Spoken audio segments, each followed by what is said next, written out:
بسم اللہ الرحمن الرحیم قل بلا وربی لتبعثن ثم لتنبؤن بما عملتم وذلك علی اللہ یسیر۔ مادہ پرستی کے اس دور میں انسان جہاں بہت سارے فتنوں کے شکار ہوا ہے، تو ایک اور فتنہ ایسے طبقے کو اپنے جال میں قابو کر چکا ہے جس کو دنیا پڑھا لکھا طبقہ جانتی ہے۔ یہ یونیورسٹی میں ہیں، یہ کالج میں ہیں، یہ پروفیسر ہیں، یہ لیکچرار ہیں، یہ سائنسدان ہیں، یہ فلاں ہیں۔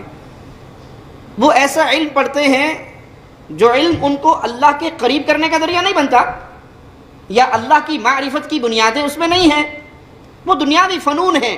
علم تو وہ ہے جو اللہ نے قرآن اور حدیث کی صورت میں نازل کیا۔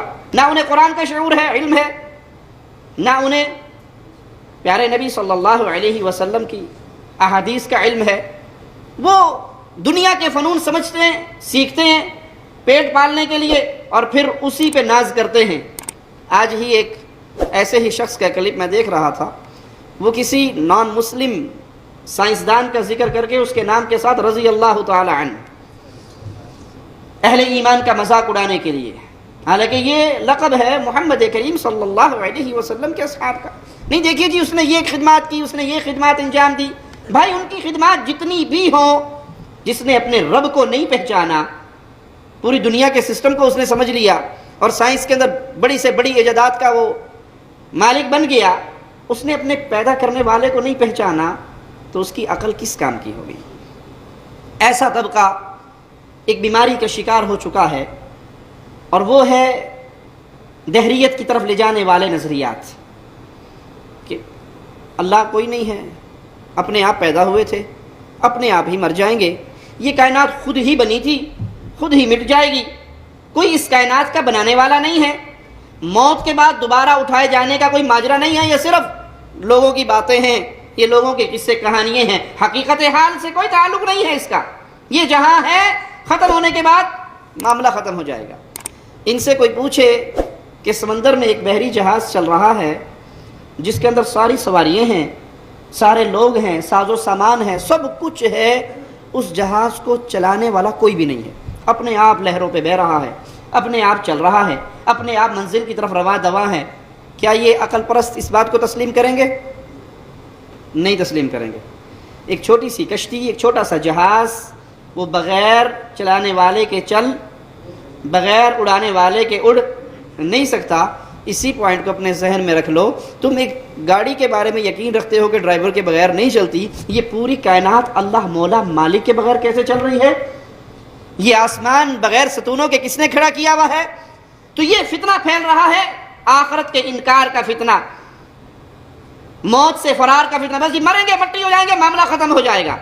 آئیے مالک کا فرمان سنتے ہیں، اور اس سے پہلے یہ بات اپنے ذہن میں رکھیں کہ کفار اسی نظریات کے حامل ہوا کرتے ہیں۔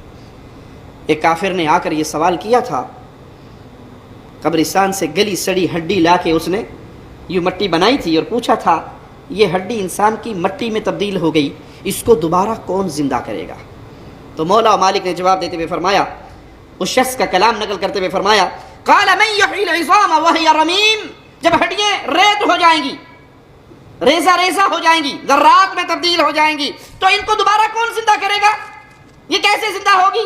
یہ عقل میں آنے والی بات نہیں ہے۔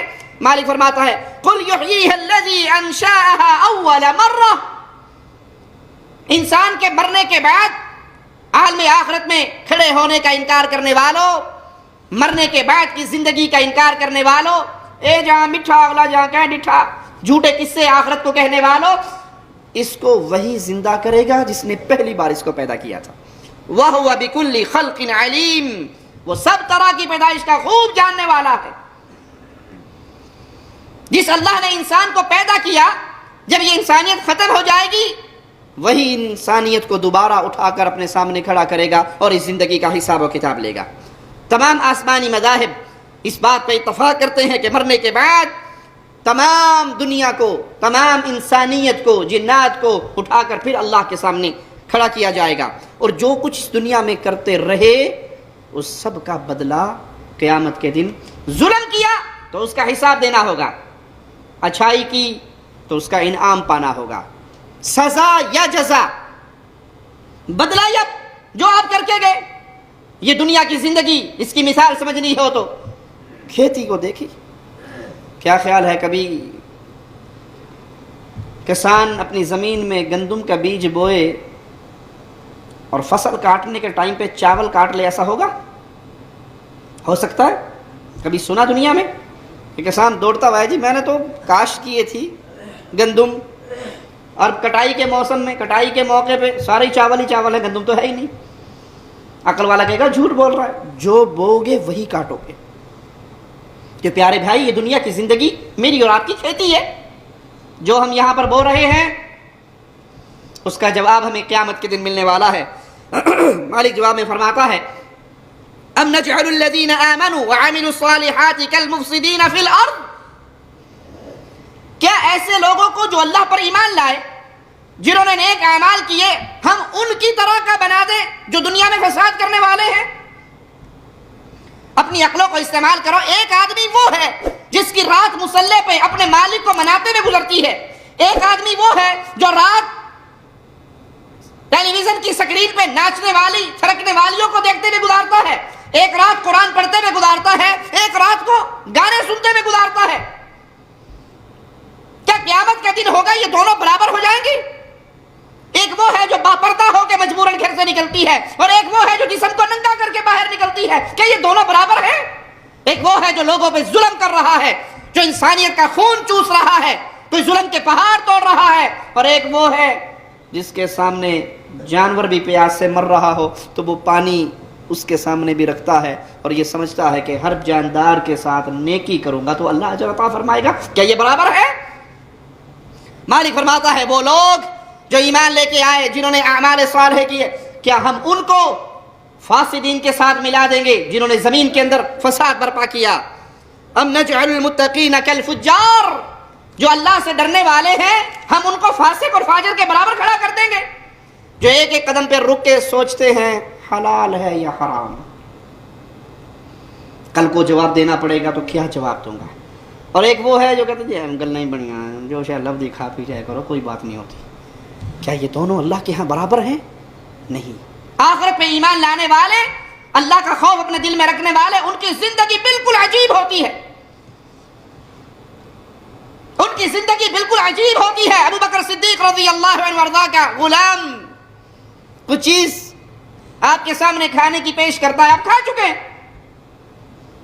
بعد میں کہتا ہے زمانہ جاہلیت میں نے دم جھاڑا کیا تھا، اس کی شیرنی مجھے آج ملی ہے، ان پیسوں کا یہ کھانا تیار ہوا تھا۔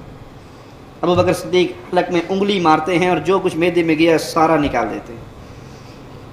ایک وہ بندہ جو ایک ایک لقمے پہ سوچے یہ حلال کا ہے یا حرام کا، کل اللہ کو میں اس کا کیا جواب دوں گا، اور ایک وہ بندہ جس کو فکر ہی نہ ہو۔ متقین اور فجار برابر نہیں ہو سکتے۔ جو لوگ مر کر دوبارہ اٹھائے جانے پر ایمان نہیں رکھتے، مالک ایسے لوگوں کو اپنا کلام سناتا ہے، سنیے، پیارے نبی کا حکم ہوتا ہے قل بلا وربی لتبعثن ثم لتنبؤن بما عملتم وذلك على الله يسير۔ اے نبی ان کو سنا دیجئے، کیوں نہیں، میرے رب کی قسم تمہیں ضرور اٹھایا جائے گا، پھر جو کچھ تم دنیا میں کماتے تھے وہ تمہیں بتایا جائے گا، جو عمل تم نے کیے اس کی تمہیں خبر دی جائے گی، اور یہ اللہ پر بڑا ہی آسان ہے۔ احصاہ اللہ ونسوہ، دنیا والے تو کر کے بھول جاتے ہیں، لیکن اللہ کے ہاں تو وہ ریکارڈ ہو گیا، وہ لکھا گیا، قیامت کے دن اس کا سوال ہوگا۔ تمہیں تم اللہ کی قسم، نبی ان کو کہو مجھے میرے رب کی قسم تمہیں ضرور اٹھایا جائے گا، اور جو کچھ تم دنیا میں عمل کرتے ہو اس کی تمہیں خبر دی جائے گی، تمہیں جتوایا جائے گا، اور یہ مسئلہ، یہ معاملہ، یہ کام اللہ کے لیے انتہائی آسان ہے۔ جو آخرت کا انکار کرتا ہے حقیقت میں وہ اپنے خالق اور مالک کا ہی منکر ہے۔ جو آخرت کو نہیں مانتا وہ اپنے رب کو نہیں مانتا۔ اگر آپ ریکارڈ کر رہے ہیں موبائل سے تو چھوڑ دیں اس کو۔ جو آخرت کو تسلیم نہیں کرتا وہ ایمان سے بے بہرا ہے، وہ مالک وجود کا منکر ہے۔ الذین یصدون عن سبیل اللہ ویبغونها عوجا وهم بالآخرة کافرون، جو اللہ کی راہ سے روکتے تھے اور اس میں ٹیڑھ ڈھونڈتے تھے، وہ آخرت کا انکار کرنے والے تھے۔ آخرت کا ایمان بہت بڑی دولت ہے. آخرت پر ایمان اتنی بڑی دولت ہے، جب انسان کے دل میں یہ دولت پیدا ہو جاتی ہے وہ ہر ظلم سے رکتا ہے، ہر ستم سے رکتا ہے. وہ جاندار کو تکلیف دینے سے پہلے بارہا سوچتا ہے کہ اللہ نے اس کا سوال کر لیا تو میں کیا جواب دوں گا. اور جب دل میں یہ ایمان نہ ہو، آپ آخرت تو بڑی دور کی بات ہے، دنیا کا مسئلہ دیکھ لیں. یہ بڑی بڑی کمپنی ہیں، آپ نے دیکھا ہوگا ان کے مستودوں کے اندر کیمرے لگے ہوئے ہیں. کیوں؟ کوئی چوری کرے تو ریکارڈ ہو جائے. اور جسے پتا ہو کیمرہ ہے وہ چوری کرے گا؟ وہ چوری کرے گا؟ نہیں کرے گا. کیوں؟ اسے پتا میری ایک ایک حرکت ریکارڈ ہو رہی ہے. چوری کروں گا تو فوراً رپورٹ ہو جائے گی، لائن حاضر کر دیا جائے گا، پوچھا جائے گا، پکڑا جائے گا. اور یہ ڈر نہ ہو، کوئی کیمرہ مین نہ ہو، کوئی لکھنے والا، کوئی دیکھنے والا، کوئی پوچھنے والا نہ ہو، جڑی شے لبے کھا پی جاؤ. یہ دنیا کی مثال ہے. اسی طرح جس کو یہ یقین ہو جائے کہ آخرت ہے اور وہ اس کے دل میں ایمان ہے اور وہ جانتا ہے میں نے قیامت کے دن اللہ کے سامنے پیش ہونا ہے، پھر وہ ہر طرح کے ظلم سے اپنے ہاتھ کو روکتا ہے، نیکی کے کاموں کی طرف رغبت کرتا ہے. وَنَضَعُ الْمَوَازِينَ الْقِسْطَ لِيَوْمِ الْقِيَامَةِ فَلَا تُظْلَمُ نَفْسٌ شَيْئًا. قیامت کے دن ہم انصاف کے ترازو رکھیں گے. قیامت کے دن ہوگا وہاں بے انصافی نہیں ہوگی، انصاف کے ترازو رکھیں گے اور کسی شخص پہ کچھ ظلم نہ کیا جائے گا. کیا معنی؟ 60 70 80 سال کی زندگی میں جو کر کے آیا ہوگا وہ اس کے نامہ اعمال میں رکھ دیا جائے گا. نیکیاں ہوں گی تو نیکیوں کی صورت میں، گناہ ہوں گے تو گناہوں کی صورت میں. وَإِن كَانَ مِثْقَالَ حَبَّةٍ مِّنْ خَرْدَلٍ أَتَيْنَا بِهَا وَكَفَىٰ بِنَا حَاسِبِينَ. اگر اس نے ایک سرسوں کا دانہ دیکھا ہے، آپ نے رائی کا دانہ کہتے ہیں، انتہائی چھوٹی سی چیز، اس کے برابر بھی کوئی اس کا عمل ہوگا، مالک کہتا ہے میں اس عمل کو بھی اس کے سامنے پیش کر دوں گا اور ہم حساب کرنے والے کافی ہیں. یہ نہیں ہو سکے کوئی چیز آپ کی، کوئی نیکی آپ کی چھپ جائے، کوئی گناہ آپ کا چھپ جائے. آخرت پر ایمان ایسی دولت ہے جو اس سے محروم ہو گیا اس کی دنیا تو برباد ہو گئی، آخرت تو پہلے ہی برباد ہے. اور آخرت پر ایمان وہ عظیم خزانہ ہے کہ انسان کا ایک ایک ذرہ، پیارے نبی صلی اللہ علیہ وسلم نے فرمایا اگر کسی نے پیلو کی ایک مسواک بھی کسی کی چوری کی ہوگی، ظلم سے ہتھیائی ہوگی، قیامت کے دن اس کو اس کا جواب دینا پڑے گا. اہل ایمان کے لیے یہ بہت بڑی اللہ کی طرف سے نعمت اور انعام کی بات ہے کہ آپ کے دل میں یہ یقین پیدا ہو جائے کہ میں نے مرنا ہے، مر کے اللہ کے سامنے پیش ہونا ہے، پوری زندگی کا، پورے معاشرے کی اصلاح ہو جائے گی. اور آپ دیکھیں جن معاشرے میں آخرت پہ ایمان نہیں ہے، وہاں لائٹ چلی جائے، کیمرے کام کرنے چھوڑ جائیں، کتنی چوریاں، کتنے زنا، کتنے قتل، کتنی وارداتیں ہوتی ہیں. کیوں؟ وہ اس لیے رکے ہوئے ہیں کہ گورنمنٹ کے نمائندے ہمیں دیکھ رہے ہیں، ہم پکڑے جائیں گے، ہمیں جواب دینا ہوگا. اور جب دیکھا لائٹ گئی، کیمرے آف، پھر سیکنڈوں کے اندر کروڑوں کا فراڈ نہیں ہو جاتا. یہ وہ معاشرہ جو اللہ پر ایمان نہیں رکھتا. مسلمان کا معاشرہ، مسلمان کا معاشرہ وہ عظیم معاشرہ ہے جہاں نیکی کرنے والا اپنے ایک ایک ذرے پہ امید رکھتا ہے کہ قیامت کا دن ہوگا، میری یہ نیکی اللہ کے دربار میں پیش ہوگی، ہو سکتا ہے اللہ میرے اسی عمل کو قبول کر کے مجھے معاف کر دے. سورۃ طٰہٰ آیت نمبر 111 پہ غور کیجئے. وَعَنَتِ الْوُجُوهُ لِلْحَيِّ الْقَيُّومِ وَقَدْ خَابَ مَنْ حَمَلَ ظُلْمًا. قیامت کے دن کا منظر، اللہ حی القیوم کے سامنے سب چہرے جھکے ہوئے ہوں گے. قیامت کا دن ہوگا، وہاں کسی کا بس، کسی کا آرڈر، کسی کی حکومت، کسی کا ڈنڈا، کسی کا زور نہیں ہوگا. تنہا میرے اللہ کی حکومت ہوگی. حی القیوم، شہنشاہ اعظم، چہرے جھکے ہوئے ہیں. اور جس نے اپنی پیٹھ پہ ظلم کا بوجھ اٹھایا ہوا وہ برباد ہو گیا. رسول اللہ صلی اللہ علیہ وسلم کا فرمان ہے، کہیں یہ نہ ہو قیامت کا دن ہو، اونٹ تمہارے اوپر سوار ہو، تمہاری گردن اونٹ کے منہ میں ہو، وہ بلبلا رہا ہو، اور تم مجھے ڈھونڈتے ہوئے آؤ، تلاش کرتے ہوئے آؤ، اور آ کر کہو اللہ کے نبی صلی اللہ علیہ وسلم ہماری مدد کر دیجئے.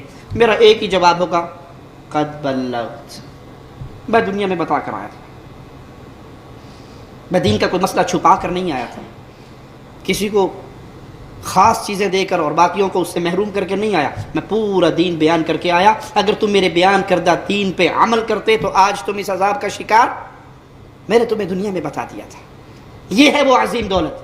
جس کو پتا ہو کہ ہم نے اللہ کے سامنے پیش ہونا ہے، تو وہ اپنی کمر پہ ظلم و ستم اس کے بنڈل نہیں باندھتا۔